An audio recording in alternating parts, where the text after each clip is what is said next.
Good morning, good afternoon, good evening दोस्तों। Kevin sir back from personal tutor. Standard 9th civics playlist आप लोग देख रहे हैं। चैप्टर है इलेक्ट्रल पॉलिटिक्स। टॉपिक है नीड फॉर इलेक्शंस। क्यों चुनाव की ज़रूरत पड़ती है किसी भी डेमोक्रेसी में। हमने ये समझ लिया व्हाट आर इलेक्शंस। अब what is the need of elections in a democracy. So let us understand elections are an essential procedure conducted in a democracy to let the citizens of a country to go ahead and elect their representatives। जो भी citizen हैं इस देश में उन लोगों को अपने अपने रिप्रेजेंटेटिव्स चूज करने के, इलेक्ट करने के पूरे राइट्स हैं। They have got full permissions to go ahead and decide कि कौन हमारा रिप्रेजेंटेटिव बनेगा, हमारी आवाज कौन लेजिस्लेचर में जाके सुनाएगा, मतलब हमारे डिसीजंस, हमारे एस्पिरेशंस।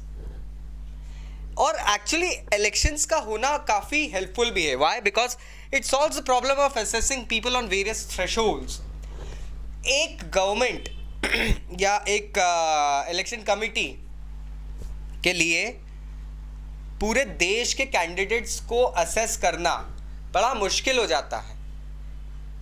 उनकी नॉलेज, उनकी एक्सपीरियंस, उनके माइंडसेट, इन सबको, उनका विजडम वगैरह सबको, इन सारे थ्रेशोल्ड्स पे किसी को जज करना इंडिविजुअली एक एक करके किसी एक ग्रुप के लिए बहुत मुश्किल हो जाता है दोस्तों। तो ये विवेक हम वोटर्स को देते हैं। They have got the wisdom to go ahead and decide, क्योंकि वोटर एक नहीं होता है, वहां बहुत सारे दिमाग होते हैं। They decide who is the best for the person, for the governance and everything. Election से एक एनालिसिस मिल जाता है about the likes and dislikes of the voter as well. देखिए, कोई कैंडिडेट अगर हारा तो जाहिर सी बात है उसका कार्य लोगों को पसंद नहीं आया था, so he was disliked by the voters. सीधा एनालिसिस हो गया। बट कोई कैंडिडेट साल दर साल 2-3 बार इलेक्ट होके जीत रहा है, so that means his work is being liked and appreciated by the workers of that very assembly, that very area।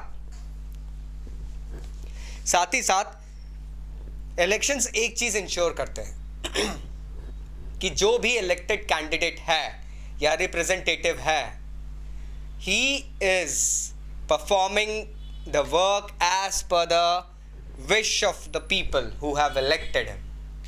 क्योंकि अगर उसने ऐसा नहीं करा तो सीधी सी बात है दोस्तों, उसको नेक्स्ट टाइम पब्लिक की स्क्रूटनी फेस करना पड़ेगी, and then he won't be able to go ahead and like localise himself within the group. Election से हमको काफी सारी चीजें पता चलती है। इलेक्शंस एक्चुअली वोटरों को भी कुछ चॉइसेस देता है। Now let's have a look at the choices as well. Voters जो हैं, they get a choice to choose who is going to make laws for them.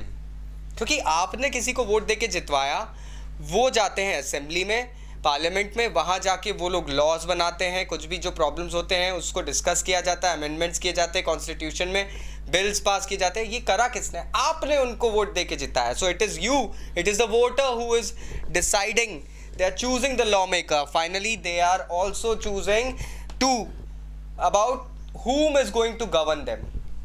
सिर्फ लॉ बनाना नहीं, उनको फिर गवर्नेंस, हमारे ऊपर जो गवर्न करने वाला, हमको जो गवर्नमेंट फॉर्म करने वाला इंसान या ग्रुप कौन है, कौन होना चाहिए, ये भी वोटर डिसाइड करता है। साथ ही साथ they are the ones who go ahead and allow a party or an organization, a group that has the same ideology। so ये वोटर्स के चॉइसेस होते हैं जो वो डिसाइड कर सकता है। इलेक्शंस क्यों होते हैं ये बात तो ठीक है, लेकिन वोटर्स को भी कुछ चॉइसेस मिलते हैं इलेक्शंस के अंदर। सो आशा करता हूँ अब आपको टॉपिक समझ में आया होगा।